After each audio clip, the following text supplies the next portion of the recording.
नमस्कार। आज हम बात करने वाले हैं प्रसवोत्तर रक्तस्राव यानी पोस्टपार्टम हेमरेज के बारे में। ये सिर्फ एक मेडिकल प्रॉब्लम नहीं है, बल्कि एक ऐसा संकट है जिसका हल हमारे पास है। इस बात को समझने के लिए चलिए भारत की बात करते हैं। दुनिया में जितनी भी माताएं बच्चे को जन्म देते हुए अपनी जान गंवा देती हैं, उनमें से लगभग 20% भारत में होती हैं। अक्सर एक महिला के लिए बच्चे को जन्म देना उसकी जिंदगी का सबसे खतरनाक दिन बन जाता है, और इसके पीछे एक बहुत बड़ी वजह है। तो आखिर ये खतरा है क्या, और एक मामूली सी दिखने वाली चेकलिस्ट इससे लड़ने में कैसे मदद कर सकती है? चलिए इस बात को जरा और गहराई से समझते हैं। तो सबसे पहले आइए समझते हैं कि ये जानलेवा हालत, जिसे पोस्टपार्टम हेमरेज या पीपीएच कहते हैं, असल में है क्या। जरा इस नंबर पर गौर कीजिए, 500 मिलीलीटर। मेडिकल की दुनिया में ये एक बहुत अहम नंबर है। ये वो नंबर है जो खतरे की घंटी बजाता है। तो पिछले स्लाइड में जो नंबर था, उसका मतलब क्या है?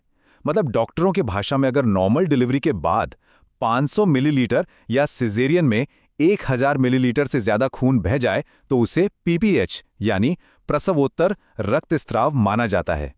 और ये कोई छोटी मोटी समस्या नहीं है, आंकड़े वाकई चौंकाने वाले हैं। पीपीएच की वजह से दुनिया में हर साल करीब 1,40,000 मौतें होती हैं। इसका मतलब ये हुआ कि हर 4 मिनट में कहीं ना कहीं एक मां की जान चली जाती है। तो सवाल उठता है कि ऐसा होता क्यों है? इसे समझने के लिए डॉक्टर्स एक आसान तरीका इस्तेमाल करते हैं, जिसे कहते हैं 4 T's यानी 4 T। और दिलचस्प बात यह है कि पीपीएच के ज्यादातर मामलों के पीछे एक ही बड़ी वजह होती है। जैसा कि आप इस चार्ट में देख सकते हैं, लगभग 75% मामले सिर्फ एक वजह से होते हैं, टोन यानी गर्भाशय की अटोनी। तो ये टोन की समस्या या यूट्राइन अटोनी आखिर है क्या? देखिए, आसान भाषा में समझें तो डिलीवरी के बाद बच्चेदानी को सिकुड़ना होता है ताकि खून बहना बंद हो। पर अटोनी में ऐसा हो नहीं पाता और खून की नसें खुली रह जाती हैं, जिससे खून बहता रहता है। तो फिर इसका इलाज क्या है? कमाल की बात यह है कि इसका हल कोई बहुत महंगी नई दवा नहीं है, बल्कि एक बहुत ही सिस्टमैटिक तरीका है जिसे केयर बंडल कहते हैं।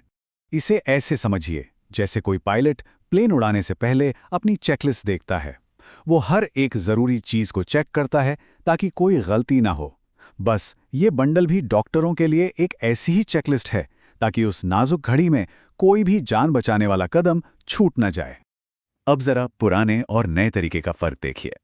पहले क्या होता था, सब कुछ थोड़ा अस्त व्यस्त हो सकता था, हर कोई अपनी याददाश्त के हिसाब से काम कर रहा है।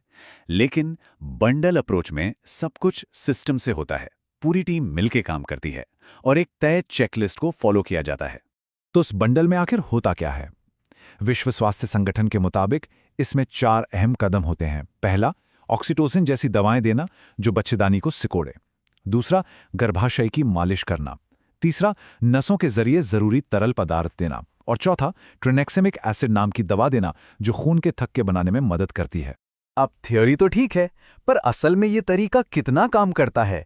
चलिए इसके लिए वाराणसी के एक अस्पताल में हुई स्टडी पर एक नजर डालते हैं। वहां रिसर्चर्स ने क्या किया, उन्होंने इस बंडल की ट्रेनिंग देने से 6 महीने पहले के मरीजों के नतीजों को ट्रेनिंग देने के 6 महीने बाद के नतीजों से कंपेयर किया। बहुत सीधा सा तरीका। अच्छा, यहां एक बहुत जरूरी बात, ये जो खास स्टडी है, इसे बाद में कुछ वजहों से वापस ले लिया गया था, लेकिन हम इसके नतीजों पर फिर भी बात कर रहे हैं। क्यों? क्योंकि ये उस केयर बंडल के कॉन्सेप्ट की ताकत को बहुत अच्छे से दिखाते हैं, जिसे WHO जैसी बड़ी संस्थाएं भी मानती हैं और बढ़ावा देती हैं। तो पहला नतीजा क्या था? जबरदस्त। बंडल लागू होने से पहले सोचिए करीब करीब 98% पीपीएच मरीजों को खून चढ़ाना पड़ता था, और बंडल के बाद ये आंकड़ा गिरकर सिर्फ 38% पर आ गया। ये खून जैसे कीमती रिसोर्स की कितनी बड़ी बचत है। और दूसरा नतीजा तो शायद इससे भी बड़ा था। इमरजेंसी में बच्चेदानी निकालने की नौबत, जिसे हिस्टेरेक्टॉमी कहते हैं, वो आधे से भी कम हो गई। आप सोच सकते हैं कि ये नई माओं के लिए कितना बड़ा बदलाव है, उनकी आगे की जिंदगी के लिए कितना मायने रखता है। इस बंडल में कुछ तकनीकें ऐसी भी हैं जो सीधे हाथों से की जाती हैं, जैसे ये बाय मैनुअल यूट्राइन कंप्रेशन। इसमें गर्भाशय को सीधे दोनों हाथों के बीच रखकर दबाया जाता है, जिससे ब्लीडिंग को तुरंत कंट्रोल किया जा सके।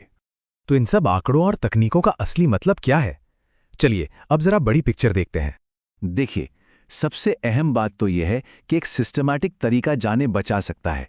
ये बड़ी बड़ी सर्जरी की ज़रूरत को कम करता है, खून जैसे कीमती संसाधन बचाता है, और शायद सबसे अच्छी बात यह है कि इसे ऐसी जगहों पर भी लागू किया जा सकता है जहां बहुत ज़्यादा साधन नहीं है।